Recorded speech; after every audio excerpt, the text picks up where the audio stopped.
Hey guys, welcome to another Trade Genius podcast. Bob and Phil here. As always, guys, this next market shift is a great money making opportunity. You're not going to miss this one. Bob's going to tell you all about it. Let's dive in.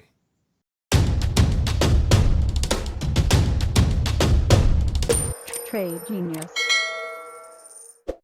Hey everybody, it's Bob with Trade Genius. Usually I do fun ads. I talk about our service, but I want to be serious with you for a second. We've been helping a lot of people trading for a long time. As you can see here, I want to let them do the talking for me for a change. But most importantly, we want to help you too. If you've not joined our service yet, come check us out, tradelikeagenius.com. Full service. We have a chat room. We have the algorithms for you. We give trades out every day. We educate you. So go to tradelikeagenius.com. Check us out. What you get out of our service is much, much more than what you put into it. And we'd like to see you in the room. Thanks for listening.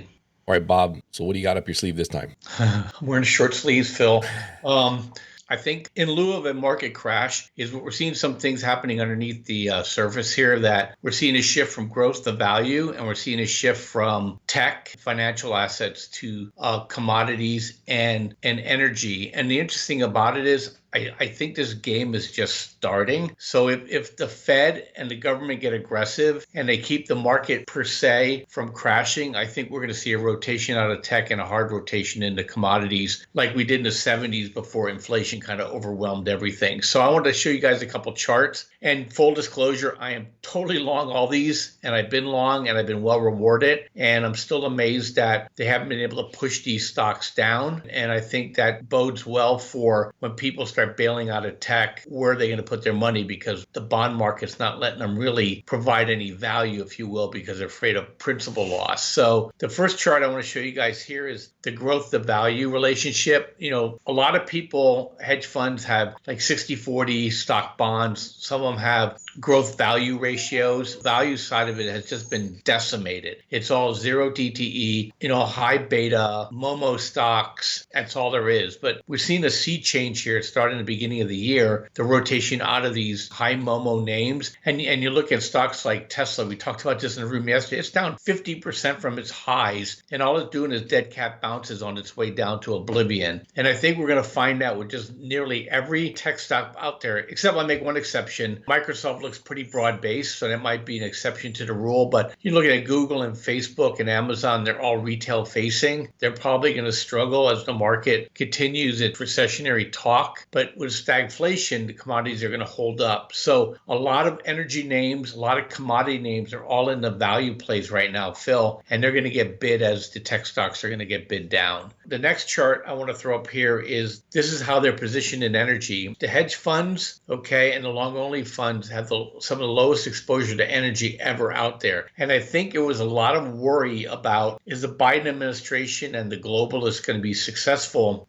in pushing people into these alternate energy schemes, and they're proving to be failures. So you're starting to see people buying in, and also the hedge funds and a lot of these other funds were shying away from the energy names because of the Green New Deal, climate change. All that's off the board now. These guys are free to invest, and I think that was what was pushing it down. And I think you're going to see more and more funds buying energy names, which is going to lift all the boats up. And so this is when people say, well, this is what you buy. You buy the bloodbath, right? And you sell the euphoria. Well, they can't get any lower exposure in some of this stuff. And they're going to have to recognize the fact that energy is going to be making them a lot of money over time. You look at the PE ratios compared to like Tesla to ExxonMobil, stuff like that's just ridiculous. The amount of money and cash flow Exxon throws off versus some of these tech names that are profitable, yet they don't get any respect whatsoever. Well, that respect is coming. The next chart I want to show you gives you kind of an example of how resilient the energy space has been. This is forming a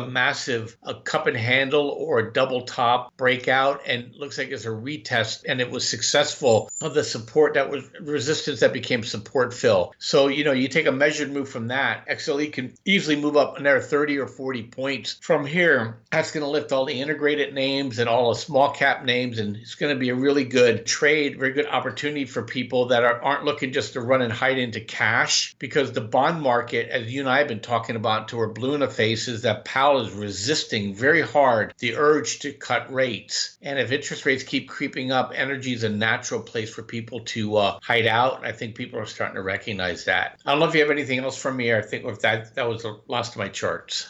Yeah, no, Bob, I agree on the, I think energy is going to be due for a bounce here. I do think, as I've been saying on a lot of other things, that when we do get this initial basically move up in the markets that I'm expecting to see out of May, that you don't want to fall asleep at the wheel on that move. It could be very explosive, but at the same time, I think we got to be careful as we get into the end of the year. But yeah, in the meantime, though, I think that energy has a lot of upside yet to do. So I think you got to play it for that in the short term. And I think, yeah, I would have to agree with your assessment. Yeah, I mean, look, guys, we can bloviate here for the next 10 minutes on this, but look at the energy names. I think you're going to like them. And I think the cash flow that they're generating right now is prodigious. And I think you're gonna do well with them. So check what we're doing, tradelikeagenius.com. Tremendous opportunity. I think you're going to be paid. And I think you're going to be paid well until the whole thing rolls over. Remember, 2008 ended with energy spiking. So, right. I think that's the play that we're going to see. And for this whole thing just goes ahead and just craps to bed. So with that, Phil, that's all I got. We'll catch you guys tomorrow.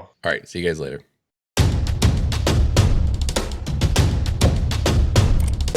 Trade Genius.